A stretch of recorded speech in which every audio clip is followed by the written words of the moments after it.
ஆண்டவரும் அதை சீக்கிரம் வரப்போகிறவருமாகிய இயேசு கிறிஸ்துவின் பரிசுத்தமுள்ள நாமத்தில் உங்களை வாழ்த்துகிறேன். அல்லேலூயா.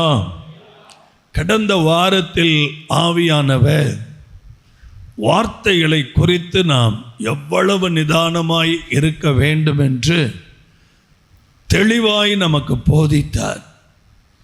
எவ்வளவோ வார்த்தைகளை நம்ம கொட்டியிருக்கிறோம். தேவையில்லாத வார்த்தைகள், வீணான வார்த்தைகள், மூடத்தனமான சொற்கள், புத்தியீனமான வார்த்தைகளை பயன்படுத்தி நம்மையும் நம்மை சார்ந்தவர்களையும் நம்முடைய குடும்பத்துக்கும் ஒரு பலவீனத்தை உண்டு பண்ணுகிற அளவுக்கு அந்த வார்த்தைகள் விதைத்தோம். ஆனால் கர்த்தருடைய ஆவியானவர் நம் கண்களை திறந்து கடந்த வாரத்தில் நல்ல வார்த்தைகளை பேசும்படி, அந்த வாரத்திலிருந்து தேவனுக்கு பிரியமான காரியங்களை செய்யும்படி நம்மை வழி நடத்தினார். அல்லேலூயா. தொடர்ந்து இந்த வாரம் அப்படியே நம்ம போகிறோம், தொடருகிறோம். அடுத்த வாரமும் தொடருவோம். நல்ல கவனிங்க.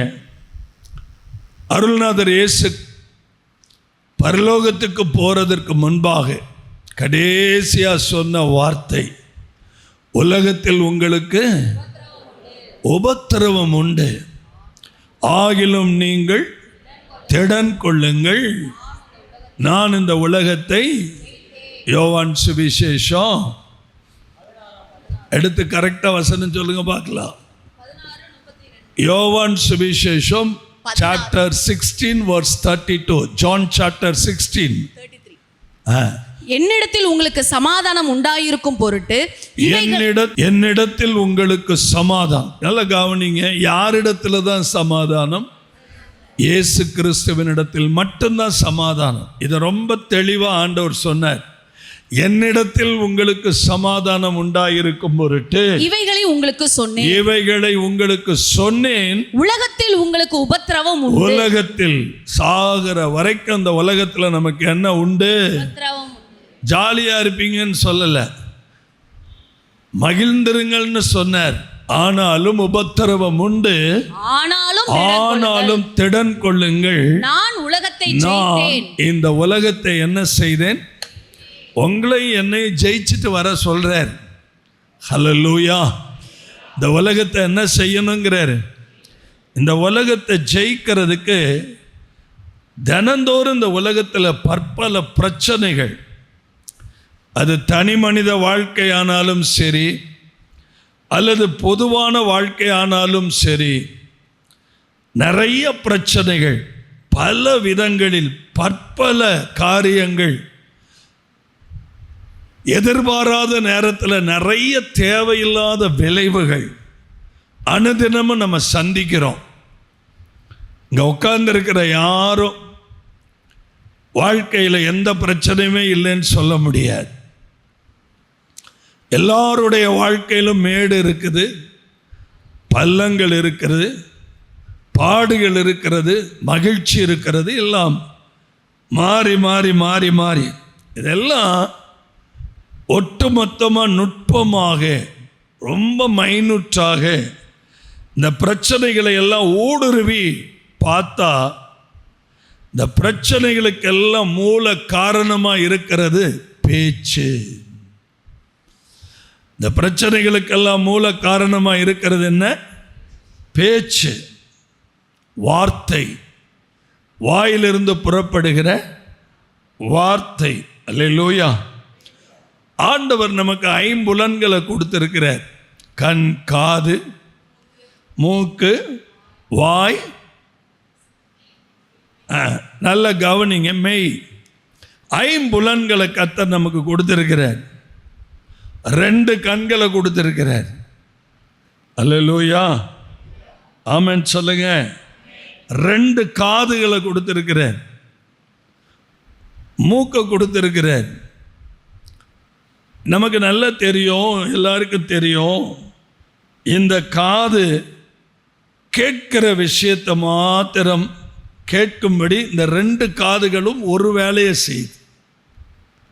2 கண்களும் பார்க்கிறது, அது ஒரு வேலையை தான் செய்யுது. ஆனால் என்னன்னு தெரில, அவர் கொடுத்த வாய் மட்டும் 2 வேலையை செய்யுது. அல்லேலூயா. பெரிய கண்டுபிடிப்புன்னு நினச்சிடக்கூடாது. இந்த 2 கண்கள் ஒரு வேலையை தான் செய்யுது, அது பார்க்கிறது. இந்த 2 காதுகள் ஒரு வேலை தான் செய்து, அது கேட்கிறது. கர்த்தர் கொடுத்த மூக்கு இருக்கு, அது நுகர்கிறது. ஆனால் இந்த வாயோ, ஒரு வாய் தான் 2 வேலையை செய்யுது. கர்த்தருடைய பரிசுத்த நாமம் மகிமைப்படுவதாக. அல்லேலூயா, ஆமென் சொல்லுங்க. ஆண்டவருடைய சிருஷ்டிப்பிலேயே இந்த வாய்க்கு 2 வேலையை வச்சுட்டார். ஆமென். 2 கண்களும் 2 காதுகளும் ஒரு வேலையை தான் செய்யுது. கண்ணு பார்க்குது, காது என்ன பண்ணுது, கேட்குது.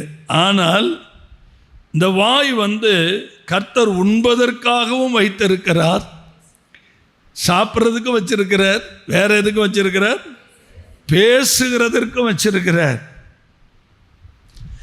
தவறாய் சாப்பிட்டாலும் பிரச்சனை, தவறாய் பேசினாலும் பிரச்சனை. தவறாய் சாப்பிட்டா என்ன நடக்கும் நான் சொல்ல வேண்டியதே இல்லை. நிறைய பேர் ஆஸ்பத்திரியில் போய் உட்காந்துடுறாங்க. Food poison. ரோட்டில் பார்க்குறதெல்லாம், யூடியூப்பில் பார்க்குறதெல்லாம் போய் சாப்பிட்லான்னு ஆசைப்பட்டால் கதை முடிஞ்சிச்சு. தவறாய் சாப்பிட்டாலும் தவறாய் பேசினாலும் அதனுடைய விளைவுகள் இன்னைக்கு எப்படி இருக்குதுங்க, ரொம்ப பயங்கரமாக போயிட்டு இருக்குது. அதுவும் பழைய காலத்தை விட, பழைய நாட்களை விட இந்த நாட்களில் ரொம்ப ரொம்ப ரொம்ப ரொம்ப ஜாக்கிரதையாய் நாம் வாழ வேண்டி இருக்கிறது. காரணம், ஹல்லேலூயா, கைகளை உயர்த்தி ஒரு ஆமென் சொல்லுங்க.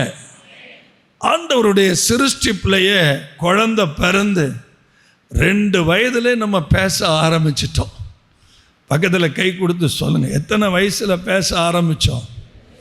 2 வயசில் பேச ஆரம்பித்தோம். இன்னைக்கு வரைக்கும் நம்ம என்ன தான் பண்ணிகிட்டு இருக்கிறோம்?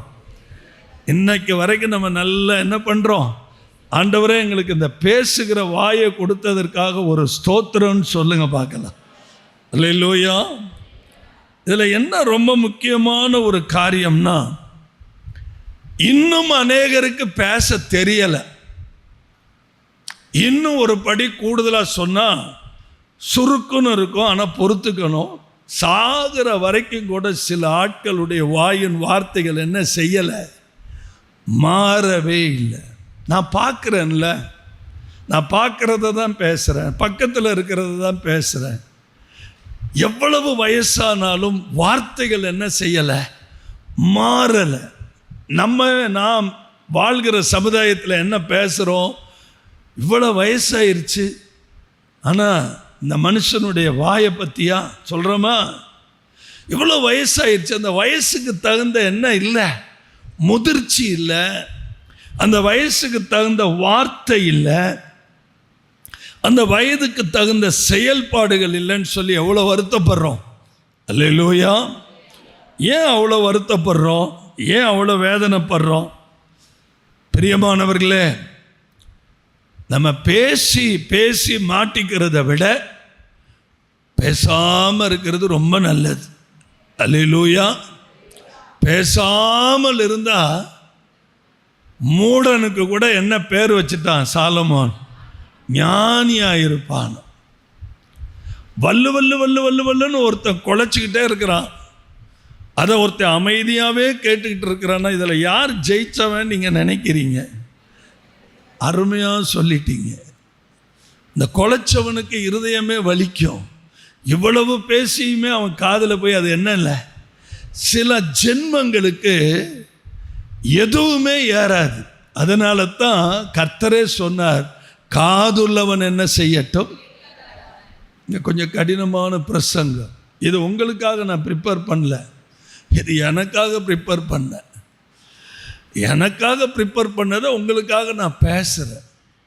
உங்களை நினைக்கும் போதெல்லாம் என்னை ஆயத்தப்படுத்துகிறேன். நேற்றைய தினத்தில் வந்திருந்தவங்களுக்கு தெரியும், 3.5 மணி நேரம் பரிசுத்த ஆவியானவர் பேசிக்கிட்டே இருந்தேன்.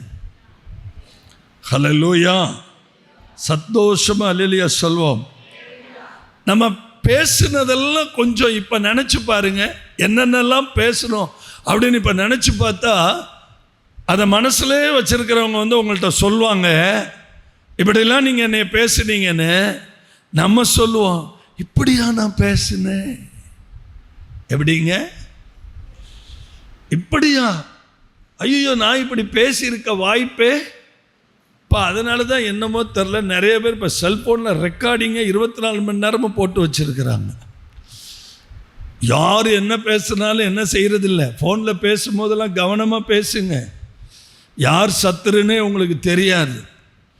நாம் வாழ்கிற இந்த பயங்கரமான காலத்தில் நம்ம ஒரு காரியத்தை சாதாரணமாக பேசியிருப்போம், அதுக்கு அவன் 1000 அர்த்தம் எடுத்து இப்போ என்ன செய்ய ஆரம்பிச்சிட்டானுங்க, பேச ஆரம்பிச்சிட்டானுங்க. 1000 அர்த்தங்கள் எடுத்து பல காரியங்களை கர்த்தருக்கு ஸ்தோத்திரம் பேச ஆரம்பித்ததுனால ஒரு முக்கியமான காரியத்தை பரிசுத்த ஆவியானவர் உங்களோடு பேச விரும்புகிறார். அல்லேலூயா, ஆமென் சொல்லுங்க. எப்படி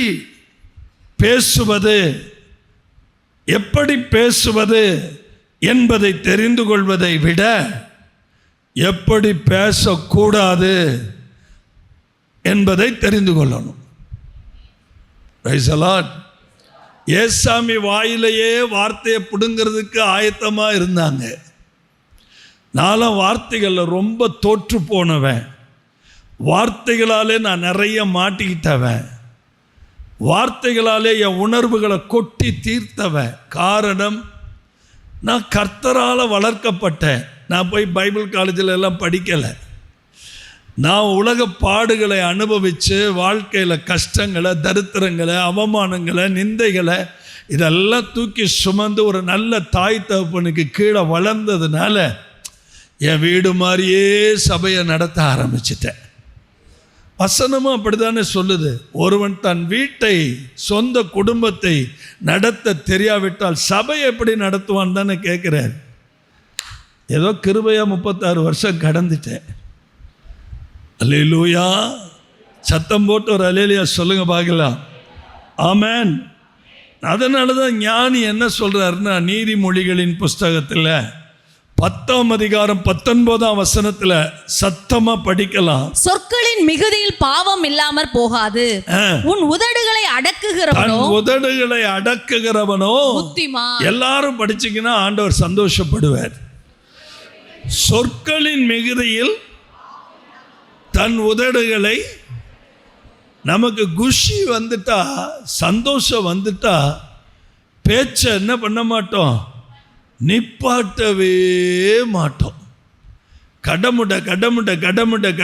கடமுடன்னு என்ன பண்ணிக்கிட்டே இருப்போம், பேசிக்கிட்டே இருப்போம். அப்போ கூட இந்த பெரியவங்க சொல்லுவாங்க, பார்த்துருக்கீங்களா, ரொம்ப சிரிக்காத, ரொம்ப நேரம் பேசாத, ஏதாவது ஒன்று ஆயிரப்போகுது. சொல்ல கேள்விப்பட்டிருக்கீங்களா? ஏதாவது ஒன்று ஆயிருங்கிறது பெரியவர்கள் வார்த்தை அல்ல, தேவ வார்த்தை. சொற்களின் மிகுதியில் என்ன ஆயிரும், பாவம் வந்துடும். எப்படியாவது பாவம் வந்துடும். நிறைய பரிசுத்தவான்களுடைய செய்திகளை கேட்கும்போது நல்லா பேசிக்கிட்டே இருப்பாங்க. எனக்கு மட்டும் கோவம் வந்துருச்சுன்னா வச்சுக்க அப்படின்னு ஆரம்பிப்பாங்க பாருங்க, ஒரு வார்த்தையை விட்டுருவாங்க. இப்படி வார்த்தைகளால் நம்ம நிறைய ஏமாந்துட்டோம், தோத்துட்டோம், ஆசீர்வாதங்களை இழந்துட்டோம், வறுமையை கொண்டு வந்துட்டோம். ஆனால் இனி நம்ம அப்படி வாழ போகிறதில்ல, பிசாசு கையில் மாட்ட போகிறதில்ல, எதிரிகள் நம்மை ஜெயிக்க போகிறது இல்லை. அப்படி விசுவசிக்கிறவங்க மாத்திரம் நல்ல கைகளை உயர்த்தி நல்ல சத்தம் போட்டு அல்லேலூயா. ஒரு ஒற்றை சொல், ஒரு வார்த்தை, ஒரு ஒற்றை சொல் எத்தனை பிரச்சனையை கொண்டு வருதுங்க. ஆமென். நான் இப்போ வசனங்களெல்லாம் எடுத்து காட்ட மாட்டேன், அதுக்கெல்லாம் எனக்கு நேரம் இல்லை. வசனங்கள் நிறைய தருவேன், பின்னாடி பார்த்துக்கோங்க. ஆவியானவர் சொல்கிறது நான் சொல்கிறேன். ரெகோபோத் அப்படின்னு சொல்கிற இடத்துல இக்கோபோத் அப்படின்னா என்ன ஆகும்? கோயம்புத்தூரில் இது மாதிரி ஆயிடுச்சு. நான் ரெகோபோத்து அப்படிங்கிறேன். ஒருத்தன் பின்னாடி நின்று இக்கோபோத்துங்கிறான். ரெகோபோத்துனா எல்லைகள் விரிவடையட்டும், எகோபோத்துனா தேவ மகிமை அற்று போயிரும்னு அர்த்தம். அல்லேலூயா. வார்த்தைகளை பயன்படுத்துறதுல கவனக்குறைவுகள் இருந்தால் சந்தோஷமா இருக்கிறீங்களா? ஒரு கண்களுக்கு கூட தூக்கம் வரல பார்த்தீங்களா? 7 மணி நேரம் அந்நிய பாஷையிலே ஆவியிலே நிரம்பி நிரம்பி நிரம்பி ஆராதனையிலையும் ஒரு புள்ள தூங்கலைங்க, ஜெயிச்சிட்டோங்க. அல்லேலூயா சொல்லுங்க. தூங்காத வர ஆராதனையிலையும் பார்த்தேன், இப்பையும் பார்க்குறேன். தூங்க முடியாது, செத்திங்க. நேற்றுக்கு அந்த அளவுக்கு கதறி இருக்கும். இனி அந்த அளவுக்கு தான் அந்நிய பாஷையில் கதறிக்கிட்டே இருப்போம். சொற்களின் மிகுதியில் என்ன இல்லாமல் போயிடாது, பாவம் இல்லாமல் போகாது. இந்த ஒற்றை சொல், ஒரு வழி, ஒரு வார்த்தையை நம்ம சரியா சத்தமாக ஒரு அலையிலேயே சொல்லிருங்க பார்க்கலாம். இப்படி நம்முடைய வார்த்தைகளில் நிறைய காரியம். ஏன் நம்ம வார்த்தை இருக்கிறே, அது நம்ம ஆவியிலிருந்து புறப்படுது. Price the Lord. நம்முடைய ஆவி உள்ளான மனுஷன். நான் உங்கள்கிட்ட பேசுகிறேன் அப்படின்னா நீங்கள் வெளிப்புறமான சகாயராஜை பார்க்குறீங்க, ஆனால் எனக்குள்ளேருந்து வர்ற வார்த்தைகள் எல்லாம் உள்ளான மனுஷனுக்குள்ளேருந்து வருது, உள்ளான ஆவிக்குள்ளேருந்து வருது. ஹல்லேலூயா. நல்ல கவனிங்க. திரும்பவும் சொல்கிறேன், வாய் 2 வேலையை செய்துன்னு. ஒன்று சாப்பிடுது, இன்னொன்று என்ன செய்யுது, பேசுது. ஒழுங்கினமாக சாப்பிட்டாலும் பிரச்சனை, ஒழுங்கினமாக பேசினாலும் நமக்கு வாழ்க்கையில் என்னது, ஆரோக்கியத்தை இழந்துருவோம். அப்போ இந்த காரியத்தில் சரியாய் பேசி சரியாய் சாப்பிட்டால் ஆரோக்கியமான ஒரு வாழ்க்கை இருக்கிறது நிச்சயம். கைகளை உயர்த்தி சந்தோஷமாக ஒரு ஆமென். இதற்கு தான் நம்முடைய ஆண்டவர் உபவாசத்தை வச்சிருக்கிறார், ஜெபத்தை வச்சிருக்கிறார், வேத தியானத்தை வச்சிருக்கிறார். ஒரு ஆவிக்குரிய தேவ பிள்ளைக்கு உபவாசம் முக்கியம், ஜெபம் முக்கியம், வேத தியானம் முக்கியம். எப்படியாவது பிரயாசப்படணும், ஆண்டவர்கிட்ட கேட்கணும், ஆண்டவரே இந்த உபவாச ஜெபத்தில் நான் பங்கெடுக்க உதவி செய்யுங்க. எங்கே இருந்து மக்கள் வர்றாங்க. அறந்தாங்கியில் ஒரு மைட்டி மிரக்கல் நடந்துச்சுங்க நேற்றுக்கு. பாப்பாக்காவுடைய சொந்தக்கார பையன், அவனுக்கு கேன்சர்னு சொல்லி கிட்டத்தட்ட 15 நாட்கள் இங்கே கேன்சர்னு அறந்தாங்க ரிப்போர்ட் கொடுத்து அடையார் ஹாஸ்பிட்டலில் வச்சு பாப்பாக்கா ராத்திரி பகலாக புலம்புறாங்க, அழுகிறாங்க. எங்கள் வீட்டில் வந்து நின்று கதறாங்க. நான் சொன்னேன், அக்கா கேன்சர்னு சொல்லிகிட்டு இருக்கிற நேரமெல்லாம் கேன்சல்னு சொல்லுங்கள். அது உங்களை மாதிரி எனக்கு தைரியம் வர மாட்டேங்குதே பிரதர் அப்படின்னு அழுதாங்க. நான் சொன்னேன், தைரியத்தை வரவழைங்க. எனக்கு முன்னாடி தைரியத்தை, பயங்கர வார்த்தைக்கு பின்னாடி பிசாசு நிற்கிறான். நீங்கள் தைரியமாக சொல்லுங்கள், கேன்சல்னு சொல்லுங்கள். இவங்க என்ன பண்ணாங்க, கையில் பணமும் இல்லை, ஒன்றும் இல்லை. ஐயோ இன்னைக்கு நான் 2 லட்சம் 3 லட்சத்துக்கு எங்கே போவேன்னு அழுதாங்க. முந்தா நாள் பைத்தியம் முடித்த மாதிரி இருந்தாங்க. வீட்டுக்கு வந்தாங்க, உட்கார வச்சு தைரியப்படுத்தி நல்ல வார்த்தைகளை சொல்லி அனுப்புனேன். நேற்று இரவு டாக்டர்ஸ் ரிப்போர்ட் வருது, நோ கேன்சர் அப்படின்ட்டு. அடையாறுலையே வருது, கேன்சர்னு ரிப்போர்ட் போனது, நோ கேன்சர்னு வருது. எதையும் திருப்ப உங்க வாயின் வார்த்தைகளால் முடியும். கைகளை உயர்த்தி வர அல்லேலூயா சொல்லுங்க. மரணமும் ஜீவனும் நாவின் அதிகாரத்தில் கர்த்தர் வச்சிருக்கிறார். அல்லேலூயா, அல்லேலூயா. நல்ல கவனிங்க. பேசுவதற்கு உடல் வலிமை தேவை. நேற்றுக்கு நான் கிட்டத்தட்ட 3.25 மணி நேரம் பேசியிருக்கிறேன். அப்படி பேசுவதற்கு எனக்கு பலன் கிடையாது, பலன் வேணும், பலன் தேவை. ஆனால் நல்ல கவனிங்க, மௌனமாக இருக்கிறதுக்கு உடல் பலன் தேவையில்லை, மன வலிமை தேவை. உள்ளான மனுஷனுக்குள்ள அந்நிய பாஷை பேசி ஆவியில் நீங்கள் பலப்படணும். அதனால நீங்கள் வீட்டில், தொழிலில், எங்கே இருந்தாலும் அந்நிய பாஷை பேசிக்கிட்டே இருங்க. நல்ல பாஷைகளை பேசுங்க, உள்ளான மனிதனுக்குள்ளே பேசுங்க. அது ஒரு வெடிகுண்டு மாதிரி உங்களுக்குள்ள ஒரு டைனமிக் பவரை உண்டு பண்ணிக்கிட்டே இருக்கும். அல்லேலூயா. இந்த உலகத்தில் என்ன சொல்கிறாங்க தெரியுமா? நல்ல பேச்சு பேசுகிற ஆட்களுக்கு என்ன பேர் தெரியுமா? சில்வர்னு பேர். அப்படி தானேம்மா உங்கள் காலேஜில் எல்லாம் சொல்லுவாங்க. நீ கேள்விப்பட்டது இல்லையோ? இனிமேல் போய் விசாரிமா. சில்வர் டாக், அவங்க சில்வர்னு பேர் சொல்லுவாங்க. பெரிய பெரிய பேச்சாளர்கள் மேடையில் பேசும்போது பார்த்தா, அதே நேரத்தில் பாருங்கள், இந்த மௌனத்தை என்ன பண்ணுவாங்க? கோல்டும்பாங்க, தங்கம்பாங்க. கர்த்தருடைய நாமத்தை இதை ஒப்பிடுவாங்க, வார்த்தையினால் அப்படி ஒப்பிடுவாங்க. ஒரு உண்மை ரகசியத்தை நான் சொல்லுகிறேன். பேச்சை விட, அநேக வார்த்தைகளை கொட்டுவதை விட, தாறுமாறான உணர்வுகளை கொட்டுவதை விட, தாறுமாறான பேச்சுக்களை பேசுவதை விட வலிமையானது, கம்பீரமானது மௌனமாயிருப்பது. சத்தமா ஒரு ஆமென். அல்லேலூயா. நம்ம பேசுறதுக்கு பல மொழிகள் தேவைப்படும். தமிழில் பேசிகிட்டு இருக்கும்போதே ஆங்கில மொழி தேவைப்படும். இல்லாட்டி இப்போ பிரசங்கியார்கள்லாம் எப்படி ஆயிட்டாங்கன்னா, தமிழ் மொழி பேசும்போதே ஆங்கிலம், அப்புறம் ஹீப்ரு, அப்புறம் கிரேக்கு. இப்போ பேசுவதற்கு எத்தனை மொழிகள் பயன்படுத்துகிறாங்க? நிறைய மொழிகள் தேவை. அல்லேலூயா. மௌனத்துக்கு ஒரே மொழி தான். சைலண்ட்டாக இருந்துட்டிங்கன்னா பெரிய ஜெயம். ஆமென் சொல்லுங்க. பக்கத்தில் கை கொடுத்து சொல்லுங்க, சைலண்ட்டாக இருந்துட்டிங்கன்னா பெரிய வெற்றிங்க. டாக்டர், ஒவ்வொரு டாக்டர் வாசல்லையும் என்ன போட்டிருப்பாங்கன்னு பார்த்துருக்கீங்களா? ஒரு விரல், இந்த விரலை வச்சு ஒரு வாயை பொத்தி இப்படி போட்டு கீழே ஒன்று எழுதியிருப்பான், சைலண்ட்ன்னு. தேவ பிள்ளைகளுக்கு நாவடக்கம் ரொம்ப முக்கியம். எங்கே எதை பேசுகிறோங்கிறது ரொம்ப ஜாக்கிரதையாக இருக்கணும். உங்கள் கையில் ஒரு நல்ல வேதத்தை கர்த்தர் கொடுத்துருக்கிறாரு. ஒவ்வொரு வாரமும் நல்ல வார்த்தைகள் பிரசங்கிக்கப்படுகிறது. விசுவாசத்தினால நீதிமான் பிழைப்பான்னு தைரியமாக சொல்லப்பட்டிருக்கு. நீ விசுவாசித்தால் தேவ மகிமையை காண்பாயின்னு பைபிள் சொல்லுது. பயப்படாத, விசுவாசம் உள்ளவனா இருன்னு சொல்லுது. உங்களை விட, உங்களுக்குள்ள இருக்கிற வார்த்தைகளை விட உங்களை மேலே கொண்டு வர்றது ஒருத்தருமே கிடையாதுங்க. கைகளை உயர்த்தி சத்தம் போட்டு ஒரு அல்லேலூயா சொல்லிருங்க பார்க்கலாம். அல்லேலூயா, அல்லேலூயா. கர்த்தர் நல்லவர்னு சொல்லுங்க. கொஞ்சம் வேகமாக போவோம். மணியும் வேகமாக போகுது. அது நான் நின்னாலே போயிடுது நேரம். சரி, கர்த்தர் நல்லவர். முதல்ல சரியான வேர்ட்ஸ், சரியான வார்த்தைகளை பயன்படுத்துங்க. அல்லேலூயா. நீதிமொழிகளின் புஸ்தகம் 21ஆம் அதிகாரம் 23வது வசனத்தை படிங்க பார்க்கலாம். தன் வாயையும் தன் நாவையும் காக்கிறவன் தன் ஆத்துமாவை இடுக்கண்களுக்கு விலக்கி காக்கிறான். எல்லாரும் சத்தம் போட்டு ஆமென் சொல்லுங்க. எதை காக்கணுமா? ஆராதனையில் என்னுடைய மகன் இருதயத்தை காத்துக்கொள்னு ஒரு அருமையான செய்தி, அது யூடியூப்பில் போய் பாருங்க. இருதயத்தை காத்து, அவர் என்ன பேச போகிறாருன்னு எனக்கு தெரியாது, நான் என்ன பேச போகிறேன்னு அவருக்கு தெரியாது. அவர் ஒரு ரூமில் இருப்பார், நான் ஒரு ரூமில் இருப்பேன்.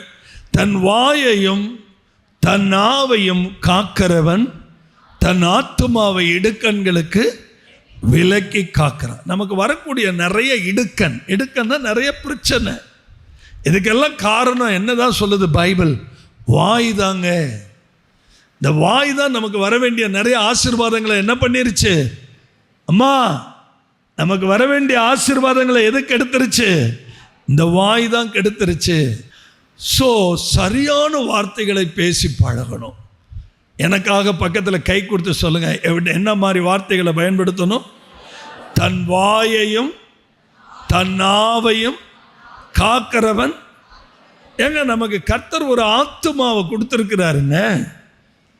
நம்முடைய சிந்தனையில் சரியான வார்த்தைகள் பயன்படுத்தப்படணும். ரெண்டாவது, குழப்பம் இல்லாமல் தெளிவாக பேசணும். எல்லாரும் என்ன பாருங்க, குழப்பம் இல்லாமல். எல்லாரும் கவனிக்கிறீங்களா? எங்கள் அப்பாவை கண்டாலே கைகாலெலாம் எனக்கு உதறும், அப்படியே நடுங்கும். அது நான் என்ன பண்ணுறது, அப்படியே பயமுறுத்தியே என்னை வாழ வச்சிட்டார். அவர்கிட்ட போய் கஷ்டப்பட்டு ஒரு வார்த்தை சொல்கிறதுக்குள்ள, அப்பா அது இது அப்படி இப்படி, என்னடா நோய் நொன்னு இருக்கிற அப்படா அப்படிம்பார். அல்லேலூயா. தெளிவாக இருக்கணும். குழப்பமான வார்த்தைகள் நமக்குள்ளே இருந்து என்ன செய்யவே கூடாது, வரவே கூடாது. யார் எங்கே எப்படி கூப்பிட்டாலும் ஸ்ட்ரைட்டாக நின்று கண்ணுக்கு கண்ணை பார்த்து பேசுகிறவன் தாங்க சரியான பிரசங்கியார். ஏன்னா அந்த கண்ணில் ஒலட்டெல்லாம் தெரிஞ்சு போயிடும், உள்ளுக்குள்ளே இருக்கிற குத்தங்கள் தெரிஞ்சு போயிடும். ஒருத்தன் தப்பு பண்ணிட்டு தைரியமாக கண்ணை பார்த்து பேச முடியாது. அல்லேலூயா, சத்தமா அல்லேலூயா. நீதிமொழிகளின் புஸ்தகம் 21ஆம் அதிகாரம் 23ஆம் வசனத்தை படிங்க பார்க்கலாம். தன் வாயையும் தன் நாவையும் காக்கிறவன் தன் ஆத்துமாவை இடுக்கண்களுக்கு விலக்கி காக்கிறான். நல்ல கவனிங்க. என்னடா இதையே நான் திரும்பவும் சொல்றேன் நீங்க நினைக்காதீங்க. குழப்பம் வாழ்க்கையில் என்ன வந்துடுதுங்க? குழப்பம். ஆத்துமாவை காக்க இடுக்கண்கள் நமக்கு வரக்கூடிய நிறைய நேரங்களில் கண்ட வார்த்தைகள், குழப்பமான வார்த்தைகளை நம்ம பயன்படுத்துகிறோம். மற்றொரு காரியத்தை கவனிங்க. நீதிமொழிகளின் புஸ்தகம் 25ஆம் அதிகாரம் 11ஆம் வசனத்தை படிங்க. ஏற்ற சமயத்தில் சொன்ன வார்த்தை வெள்ளித்தட்டில் வைக்கப்பட்ட பொற்பழங்களுக்கு சமானம். பக்கத்துல கை கொடுத்து சொல்லுங்க, எந்த நேரத்தில் எந்த வார்த்தைய பயன்படுத்தணும் அப்படின்னு நமக்கு தெரியணும். முதல் வார்த்தை நான் என்ன சொன்னேன்? முதல் காரியம் என்ன சொன்னேன்? சரியான வார்த்தைகளை பயன்படுத்தணும்னு சொன்னேன், சரியா? ரெண்டாவது, குழப்பம் இல்லாமல் எப்படி பேசணும்னு சொன்னேன்? தெளிவாக பேசணும்னு சொன்னேன்.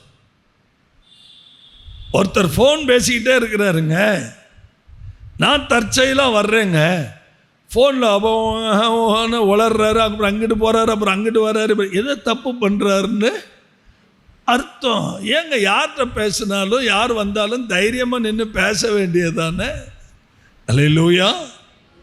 இந்த மூணாவது முக்கியமான காரியம், எந்த இடத்துல என்ன சொல்லணும் அப்படிங்கிறத என்ன பண்ணணும்? இப்படி மட்டும் நீங்கள் நடந்துக்கிட்டீங்கன்னா ரட்சிக்கப்படாத உங்கள் புருஷனை கூட ஆதாயப்படுத்திடலாம். ரட்சிக்கப்படாத மனைவிமார்களை என்ன பண்ணிடலாம்? ஆதாயப்படுத்தலாம். ஏற்ற சமயத்தில் சொன்ன வார்த்தை வெள்ளித்தட்டில் வைக்கப்பட்ட பொற்பழங்களுக்கு கையை உயர்த்தி ஒரு அல்லேலூயா. தங்கம் வாங்குகிறவர்களுக்கு வெள்ளி இலவசங்கிற மாதிரி வெள்ளித்தட்டில் வைத்த பொற்பழங்களுக்கு சமானம். சந்தோஷமா இருக்கிறீங்களா? முதல் காரியம் சரியான வார்த்தையை பயன்படுத்தணும்னு சொன்னேன். ரெண்டாவது காரியம் குழப்பம் இல்லாமல் தெளிவா, யார்கிட்ட பேசினாலும் சுருக்கமா அழகா தெளிவா பேசணும். இந்த சில குட்ஸ் எல்லாம் பேசும்போது பார்த்தீங்கன்னா கேட்க ஆசையாக இருக்கும். ரொம்ப ஷார்ட் அண்ட் ஸ்வீட்டாக பேசும். ஒன்று என்னை தேடி இங்கே வரும் பார்த்தீங்களா, ரொம்ப கட் அண்ட் ரைட்டாக பேசும். சாப்பிட்டியா அப்படின்னு கேட்பேன். சாப்பிட்டேன். என்ன சாப்பிட்டாய்? இட்லி சாப்பிட்டேன். எத்தனை சாப்பிட்டேன்? 2 சாப்பிட்டேன். That's all. அதுக்கு மேலே ஒரு வார்த்தை வராது. வேலை முடிஞ்சிச்சு, அப்புறம் போயிட்டு வரேன்னு கிளம்பிடும். அல்லேலூயா.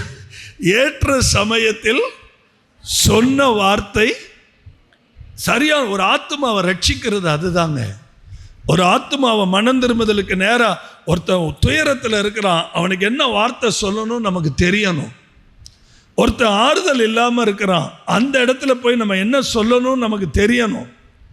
ஒருத்தவங்க வேதனையில் கொடுமுடியில் நிற்கிறாங்க, பல பயங்கர பிரச்சனையில் நிற்கிறாங்க, அவங்கள என்ன வார்த்தை சொல்லி தட்டி கொடுத்தா அவங்க தைரியமாக இருப்பாங்கன்னு நமக்கு தெரியணும். அல்லேலூயா. சத்தமாக ஒரு ஆமென் சொல்லிருங்க. 3 காரியம் சொல்லியிருக்கிறேன். 4வது காரியம், நீதிமொழிகளின் புஸ்தகம் 25ஆம் அதிகாரம் 15ஆம் வசனத்தை படிங்க பார்க்கலாம். நீண்ட பொறுமையினால். எப்படிங்க? அதுதானே கஷ்டமா இருக்கு. பைபிள் என்ன சொல்லுது? நீண்ட பொறுமையினால் பிரபுவையும் சம்மதிக்க பண்ணலாம். பிரபுவையும் சம்மதிக்க பண்ணலாம். இனிய நாவு எலும்பையும் நொறுக்கும். எலும்பையும் நொறுக்குமா? என்ன மாதிரி வார்த்தைங்க இது! ஒரு அல்லேலூயா சொல்லுவோமா?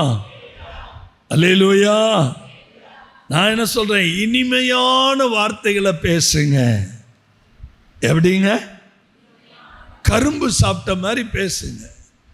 நல்ல இனிமையான வார்த்தைகள். வார்த்தைகள் எப்படி? சரியான வார்த்தைகளை பேசணும். ரெண்டாவது, குழப்பம் இல்லாமல் தெளிவா உங்கள் பேச்சு தெளிவாக இருக்கணும். மூணாவது, என்ன சொல்லணுமோ அதை ஏற்ற சமயத்தில் எந்தெந்த இடத்துல என்ன சொல்லணுமோ அதை சரியாக சொல்லணும். நாலாவது, உங்கள் வார்த்தை எப்படி இருக்கணும்? இனிமையான வார்த்தை. எல்லாரும் கொஞ்சம் கவனிச்சிங்கன்னா நல்லா இருக்கும். எங்கள் தகப்பனார் சிங்கப்பூர்லேருந்து ஒரு ஐயா வருவாங்க, ஒரு முஸ்லீம் ஐயா. இவங்க ஏற்கனவே எங்கள் அப்பாவும் சிங்கப்பூரில் இருந்தப்போ இவங்கெல்லாம் ஃப்ரெண்ட்ஸு. அதனால் அவர் அங்கேருந்து வரும்போது ஒரு 40 metre 50 metre Swiss cotton cloth வாங்கிட்டு வந்துடுவார், ஷர்ட்டு.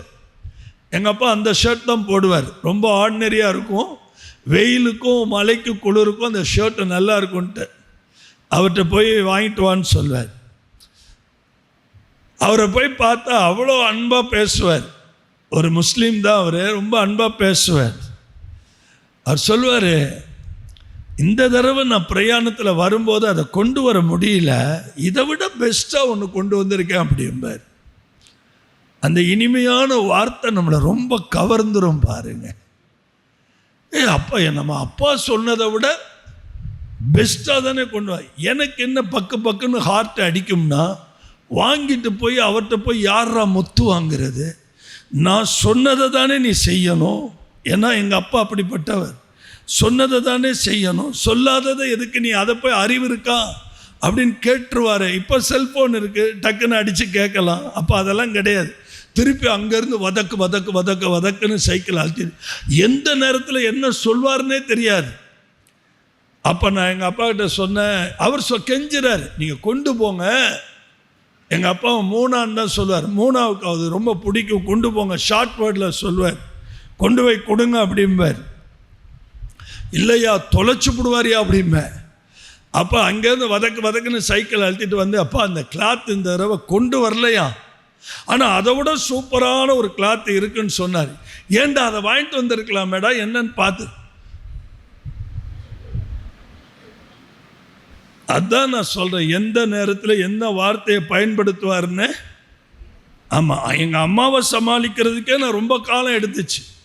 நான் போய் என்ன நயம்பாங்க, நயம் துவரம் பருப்பு, நயம் உளுந்தம் பருப்பு, நயம் பாசி பருப்பு, எல்லாம் நயம். அவ்வளோ கஷ்டப்பட்டு வாங்கி அங்கேருந்து தூக்கிட்டு நடந்து தான் வரணும். சதன் மளிகையிலேருந்து வீட்டுக்கு வந்து உடனே எல்லாத்தையும் பிரிச்சுருவாங்க. உடனே பிரித்து, பத்தியா உன்னை ஏமாற்றிட்டான், சின்ன பையனை ஏமாற்றிட்டான், இந்த நல்லாவே இல்லை, சரியே இல்லை. ரொம்ப நாள் இந்த உபத்திரவத்தை என்னால் தாங்க முடியல. திருப்பி கொண்டு போய் மாற்றி ஒரு நாள் நான் அழுதுட்டேன். இப்போ எங்கள் அண்ணன் கூப்பிட்டார், தயவு செய்து நான் ஒன்று சொல்கிறேன் கேளு, நீ அதை அப்படியே வாங்கிட்டு போய் நம்ம சர்ச்சு வாசலில் ஒரு அரை மணி நேரம் உட்காந்துருந்துட்டு திருப்பி கொண்டு போய் அதை மாற்றிட்டேன்னு கூட, அம்மா அப்படியே வாங்கிக்குவோம் அப்படின்னு. அல்லேலூயா, அல்லேலூயா, ஆமென். உண்மையாக நடந்ததுங்க. நான் அதே மாதிரி போய் கோயில் வாசலில் அரை மணி நேரம் உட்காந்துருந்துட்டு திருப்பி அம்மா மாற்றிட்டேன் இருந்தாங்கன்னு. பாத்தியா இது எப்படி இருக்கு பார். தயவுசெய்து இதை ஃபாலோ பண்ணிடுங்க. இது எப்படி இருக்கு பார். அப்போ இன்னைக்கு நம்ம மனிதர்களை சமாளிக்கிறது சாதாரண காரியம் இல்லை. இன்னைக்கு இருக்கிற தலைமுறைக்கு சுவிசேஷம் கொண்டு போகிறது சாதாரண விஷயம் அல்ல. அல்லேலூயா. இன்னைக்கு இருக்கிற ஜெனரேஷன் வார்த்தை, நிறைய பிள்ளைகளுக்கு வார்த்தைகள், தமிழ் வார்த்தையே தெரியல. எனக்கு ரொம்ப வேதனையாக இருக்குது. இப்போ இருக்க பிள்ளைங்கள்ட்ட என்ன பேசினாலும் உனக்கு என்ன பிரச்சனைன்னு கேட்குதுங்க. நாங்கள்லாம் பிரச்சனைங்கிற வார்த்தையே வாயில் வராது. இதுக்கு வாயை திறக்கும் போதே என்ன கேட்குதுங்க, வாலிப பிள்ளையாக இருந்தாலும் சரி, யாரா உனக்கு என்ன பிரச்சனைன்னு கேட்குதுங்க. உனக்கு என்னங்க மேட்டர், உங்களுக்கு என்ன வேணுங்க, அப்படி தான் கேட்கணும். இது கேட்கும்போதே பிரச்சனையாக தான் கேட்குது. தமிழ் யூஸ் பண்ண தெரியல, தமிழ் வேர்ட்ஸ் தெரியல. அதெல்லாம் கெட்ட வார்த்தையெல்லாம் இவங்க நல்ல வார்த்தைகள்னு பயன்படுத்திகிட்டு இருக்காங்க. அதுதான் பெரிய கொடுமை, இருக்கிறதுல பெரிய கொடுமை. கெட்ட வார்த்தைகளை பேசிட்டு பிள்ளைகளுக்கு அது கெட்ட வார்த்தைன்னு தெரியல. இன்னைக்கு இருக்கிற தலைமுறைக்கு அது வார்த்தைகளே தெரியல, தமிழ் வார்த்தைகளே தெரியல. அல்லேலூயா. முதல் காரியம் என்ன சொன்னேன், சரியான வார்த்தைகளை. ரெண்டாவது, குழப்பம் இல்லாமல் தெளிவாக என்ன பண்ணணும், எந்த இடத்துல எந்த வார்த்தைகளை நம்ம என்ன செய்யணும், பயன்படுத்தணும்னு தெரியணும். நாலாவது, இனிமையான வார்த்தைகளை. ஐந்தாவது, நீதிமொழிகளின் புஸ்தகம் 23ஆம் அதிகாரம், நீதிமொழிகள் 23:16 பாருங்க. நீதிமொழிகள் 23:16. உன் உதடுகள் செம்மையானவைகளை பேசினால் என் உள்ளந்திரியங்கள் மகிழும். நான் அடிக்கடி நம்ம சபையில நான் சொல்லி இருக்கிறேன், செம்மையான அப்படிங்கிற வார்த்தை காட்ஸ் ஓன் ஹார்ட், தேவனுடைய இருதயத்தை பிரதிபலிக்கிறது. அல்லேலூயா. உன் உதடுகள் ஆண்டவர் பேசுற மாதிரி பேசணும். உன் உதடுகள் எப்படி இருக்கணும்? செம்மையானவைகளை பேசினால் என் உள்ளந்தரியங்கள். எவ்வளவு கோபம் வரட்டுங்க, இனிய நாவு எலும்புகளை நொறுக்குங்க அப்படியே. அல்லேலூயா.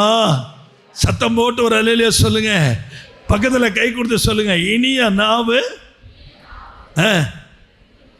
அதனாலதான் ஏசப்பா நமக்கு சொல்லி கொடுத்தாரு, ஒரு கன்னத்துல அரைஞ்சா அடிச்சிட்டிங்களா, இந்த கன்னத்திலையும் அடிங்க, அவன் எலும்பே நொறுங்கி போயிடும்.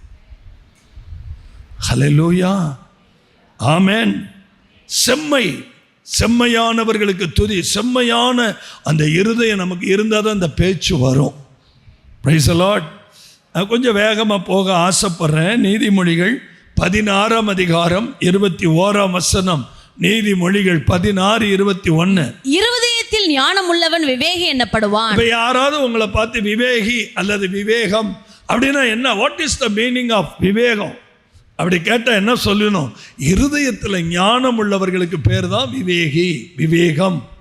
இருதயத்தில் ஞானம் இருக்கணும். அடுத்த வார்த்தையை பாருங்க, உதடுகளின் மதுரம் கல்வியை பெருக பண்ணும். பக்கத்தில் கை கொடுத்து சொல்லுங்க, நீங்க நல்லா படிக்கணுமா? உதடுகள்ல மதுரம் இருக்கணுங்க. மதுரம்னா என்னன்னு சொல்லுங்க. மதுரம், உதடுகளின் மதுரம் எதை பெருக பண்ணுமா?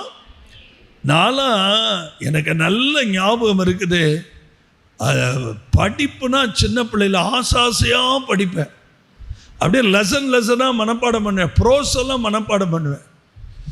எங்கள் இங்கிலீஷ் டீச்சர் சொல்லுவாங்க, அப்படியே பாடத்தையே ஒப்பிப்பேன். அப்படியே அவ்வளோ ஆசாசையாக படிப்பேன். எப்போ பிரச்சனை வந்துச்சு தெரியுமா? எங்கள் வீட்டில் தான்.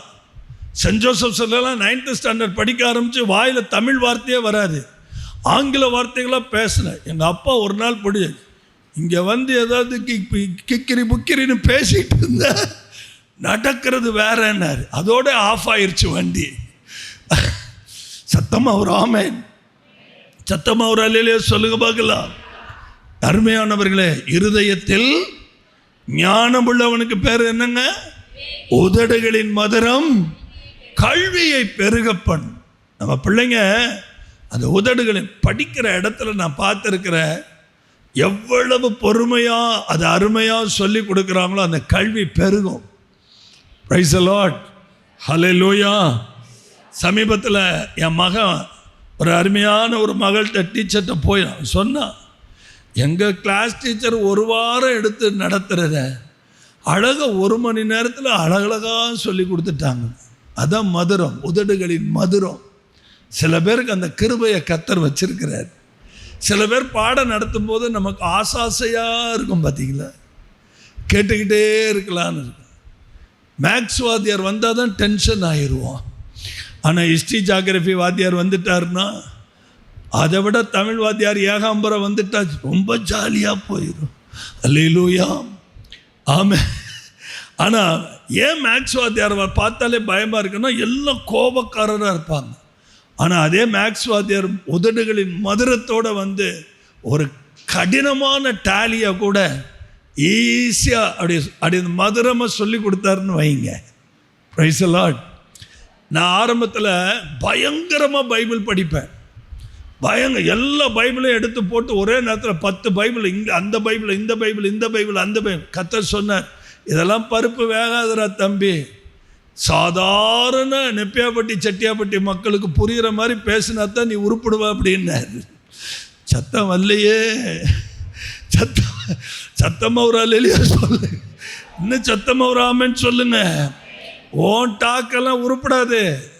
ஆவியானவர் சித்தத்துக்கு வந்து எளிமையாக பேச ஒரு பாமர ஜனமும், ஐயா அந்த ஐயா நம்ம வயசுக்கு ஒத்த மாதிரி சொல்கிறாரே. ஆமென். ஆமாம், அதனால தான் நம்மளை பாட்டிகள் விடுறதே இல்லை. நமக்கு வேற எங்கே பாரு, எந்த பாட்டிகள் வந்து சூழ்ந்து இருக்கிற காரணம் கரெக்டாக அந்த ஒரு வார்த்தையை பிடிச்சிக்குவாங்க. கர்த்தருடைய பரிசுத்த நாமம். 6 காரியம் சொன்னேன். முதல் காரியம் என்ன சொன்னேன்? சரியான வார்த்தையை, நீதிமொழிகள் 21, 23. அதுக்கு அடுத்து குழப்பம் இல்லாமல் தெளிவாக என்ன பண்ணணும்? அதுக்கும் அதே வசனத்தை தான் சொன்னேன்.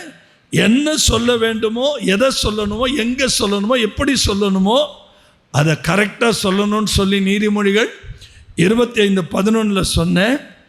அதே போல் இனிமையான வார்த்தைகள், நல்ல வார்த்தைகள் பேசணும், அந்த நாவை நொறுக்கொன்னு நீதிமொழிகள் 25:15 சொன்னேன். செம்மையானவைகளை பேசுகிற உதடு வேணும்னு சொல்லி நீதிமொழிகள் 23:16 சொன்னேன். உதடுகளின் மதுரம் நீதிமொழிகள் 16:21 சொன்னேன். நல்ல வார்த்தைகளை பேசணும்னு சொல்லி கடைசியாக நல்ல வார்த்தைகள், எல்லாரும் சொல்லுங்க என்ன வார்த்தைகள்? நீதிமொழிகள் 12:25 படிங்க பார்க்கலாம். நீதிமொழிகள் 12:25 படிங்க. மனுஷனுடைய இருதயத்தில் உள்ள கவலை அதை ஒடுக்கும், நல் வார்த்தையோ அதை மகிழ்ச்சியாக்கும். எல்லாரும் சேர்ந்து அதை படிங்க.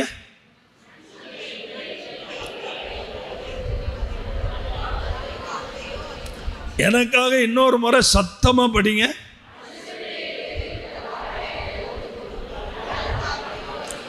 மனுஷனுடைய இருதயத்தில் உள்ள கவலை அதை ஒடுக்கும். அப்படின்னா ஏற்கனவே உங்க இருதயத்தில் இருக்கிற நல்ல காரியங்கள், நல்ல சுபாவங்களை எல்லாம் அதை என்ன பண்ணிரும்?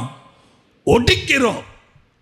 அதனால எப்பையும் உங்க இருதயத்திலிருந்து என்ன வரட்டும்? நல்ல வார்த்தைகள் வரட்டும். அல்லேலூயா. தயவு செய்து திரும்ப திரும்ப சபை மக்களுக்கு நான் சொல்றேன், இதை கீப்பப் பண்ணி பாருங்க. உங்கள் குடும்பம் நல்லா இருக்கும், தொழில் நல்லா இருக்கும், வேலை செய்கிற ஸ்தலத்தில் உயர்த்தப்படுவீங்க, ஊழியம் ஜெயமாக மாறும், போகிற இடத்துல செல்வாக்கு இருக்கும், உங்களை பார்க்குறவங்க சந்தோஷப்படுவாங்க.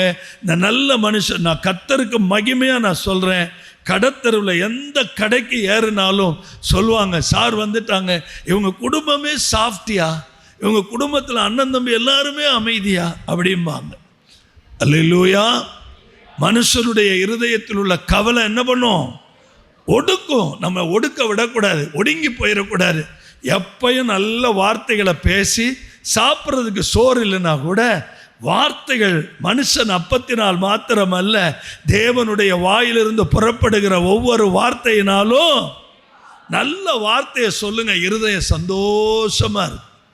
எப்பையும் மூஞ்சியை தொங்க போட்டுக்கிட்டே தெரியாதீங்க, நல்ல வார்த்தைகளை பேசுங்க. ஏம்மா உன் மகளுக்கு கல்யாணம் ஆயிடுச்சா? எல்லாம் சீக்கிரம் நடக்குமா? உங்களுக்கு பத்திரிக்கை வைக்க வர்றேம்மா, நம்ம மாப்பிள்ளையே பார்த்துருக்க மாட்டோம், சொல்லுங்க. அல்லேலூயா. காரியத்தை வாய்க்க பண்ணுகிறவர் கர்த்தர். என்னைய பார்த்து எத்தனை பேர் என்னென்ன கேள்வி கேட்குறாங்க? காரியத்தை வாய்க்க பண்ணுகிறவர் கர்த்தர். உங்கள் வாயின் வார்த்தையில் ஜீவன் இருக்குது, உங்கள் வாயின் வார்த்தையில் உயிர் இருக்குது, அது கிரியை செய்யும். உங்கள் வாயின் வார்த்தையில் வல்லமை இருக்குது, அதிகாரம் இருக்குது, கிருபை இருக்குது. ஏங்க நான் இங்கே நின்றுட்டு பிசாசை அதட்டுறேன், விழுகுதா இல்லையா? நான் இங்கே நின்றுட்டு வியாதியை, மெட்ராஸில் இருக்கிற கேன்சரை பார்த்து நான் ஜெபிக்கிறேன், போ இயேசுவின் நாமத்தை, போயிருச்சா இல்லையா? கர்த்தரால் கூடாத காரியம். ஒன்று சொல்லி உங்களை வீட்டுக்கு அனுப்புகிறேன். திருக்கட்டளையில் லீலாவதி தங்கச்சி மரித்து போன உடனே அந்த கிராமத்தில் திரும்ப நுழைஞ்சு போகும்போது ஏற்கனவே சுகமான ஒரு மகள் கேன்சரில், பார்த்தீங்கன்னா நானும் என் மனைவி ஆத்தாத்து போயிட்டோம். நம்ம சபைக்கு வந்துச்சு அந்த மகள், நல்ல ஆண்டவரை ஏற்றிச்சு. தொண்டையில் இவ்வளோ பெரிய கட்டிங்க, வெளியில் தெரியும், இவ்வளோ பெரிய கட்டி, கேன்சர் கட்டி தெரியும். ஒரு தடவை தான் வந்துச்சு, எண்ணெய் பூசி ஜோம் பண்ணி அனுப்பினோம், வீட்டுக்கு போணுச்சு. வீட்டுக்கு போயிட்டு அதுக்கு அப்புறம் இங்கே சர்ச்சுக்கு என்ன பண்ணுறதே இல்லை, வர்றதே இல்லை. வழி வர்றப்பெல்லாம் என்ன பண்ணோம், அந்த கட்டியில் கையை வச்சு நான் சொல்லி கொடுத்த மாதிரி இயேசுவின் ரத்தம் ஜெயம், ஏசப்பான்னு. நடந்த உண்மை என்ன தெரியுமா? திடீர்னு வாயை திறந்த மனுஷி கட்டி வந்து வெளியில் விழுந்துச்சுங்க. 100% ஹீலிங். கேன்சர் கட்டி வெளியில் வந்து விழுந்துச்சு. இன்னைக்கு வரைக்கும் உயிரோடு இருக்கு. ஆண்டவர்கிட்ட போய் ஒரு நாள் முழங்கால் போட்டு ஜெபம் பண்ணுங்க. ஆண்டவரே, இந்த சபையில் சுகமானவங்கெல்லாம் எங்கேன்னு கேளுங்க, டிசம்பருக்குள்ளே 3000க்கு மேலே தாண்டும். எழுந்து நிற்போமா? எல்லாரும் எழுந்து நிற்போமா? 2 கைகளை உயர்த்தி இயேசுவை பார்ப்போமா? நிறைய பேசணும்னு ஆசை, அடுத்த வாரம் தொடருவோம். ஆமென் சொல்லுங்க. நல்ல கர்த்தர் நல்லவர் சொல்லுங்க, கர்த்தர் நல்லவர்னு சொல்லுங்க. அல்லேலூயா. நீங்களே உங்கள் மனசில் ஒரு அறிக்கை பண்ணுங்க, சரியான வார்த்தைகளை பயன்படுத்தணும், தெளிவாக பேசணும், குழப்பம் வரக்கூடாது. எந்த இடத்துல என்ன சொல்லணுமோ அதை கரெக்டாக என்ன செய்யணும், சொல்லணும். இனிமையான வார்த்தைகளை என்ன செய்யணும், இனிய நாவு எலும்புகளை என்ன பண்ணும், நொறுக்கும். ஹல்லேலூயா. செம்மையானவைகளை பேசுகிற உதடுகள் நமக்கு வேணும். உதடுகளின் மதுரம் என்ன பண்ணும், கல்வியை பெருக பண்ணும். ஹல்லேலூயா. நல்ல வார்த்தைகளை பேசணும். ஆமென். எத்தனை பேர் சந்தோஷமாக இருக்கிறீங்க? பக்கத்தில் கேளுங்க, சந்தோஷமாக இருக்கிறீங்களான்னு கேளுங்க. இங்கே பாருங்களேன், உங்கள் வீட்டில் நீங்கள் நல்லதே பேசுங்க. ஆமாம். உங்கள் பிள்ளைங்களுக்கு நல்ல காரியங்களை சொல்லி கொடுங்க. உங்கள் பிள்ளைகளுக்கு நல்ல வார்த்தைகளை பேசுங்க. ஆமென் சொல்லுங்க. ஊழியக்காரனுடைய வார்த்தையை உறுதிப்படுத்துவேன்னு ஏசாயா சொல்கிறாரு. ஆமென் சொல்லுங்க. சிங்க குட்டிகள் கூட பட்டினி கிடந்து தாழ்ச்சி அடையும். கர்த்தரை தேடுகிற எனக்கு ஒரு நன்மையும் குறைவுபடுவதில்லை. அவர் காலைதோறும் என்னை எழுப்பி கல்விமானின் நாவை எனக்கு தருகிறார் அப்படின்னு படிக்கிற பிள்ளைங்க சொல்லுங்க. எனக்கு நல்ல இன்டெலிஜென்ஸ், ஆண்டவர் என்னை நல்ல ஒரு இன்டெலிஜென்ட்டா மாற்ற போறார். கர்த்தர் எனக்கு ஞானத்தை தருகிறார், புத்தியை தருகிறார். அவரை நம்பி இருக்கிற நான் வெட்கப்பட்டு போவது இல்லை. இந்த தொழிலை கர்த்தர் தான் கொடுத்தார். கர்த்தர் என்னை ஆசீர்வதிப்பார். அவர் ஒரு நாள் என்னை கைவிட மாட்டார். உலகமே எனக்கு எதிராக வந்தாலும் தேவ கரம் என்னோட இருக்கும். என் சத்துருக்களுக்கு முன்னாடி ஒரு பந்தி அவர் ஆயத்தப்படுத்தி தலைய அவர் எண்ணெயினால அபிஷேகம் பண்ணுகிறார். பாத்திரம் நிரம்பி வழியுது. ஒரு நாள் நான் வெட்கப்பட்டு போவது இல்லை. நல்ல கரங்களை தட்டி ஆவியானவரே, நல்ல தகப்பனே, உம்முடைய நல்ல வார்த்தைகளுக்காய் ஸ்தோத்திரம். ஒவ்வொரு குடும்பத்தையும் ஆறுதல் படுத்தும், பலப்படுத்தும். ஒவ்வொரு வீட்டிலும் நல்ல வார்த்தைகள் வெளிப்படட்டும். தேவ நாம மகிமைப்படட்டும். பெரிய காரியங்களை செய்யும். இயேசுவின் நாமத்தில் ஜெயம் எடுக்கிறோம் நல்ல பிதாவே.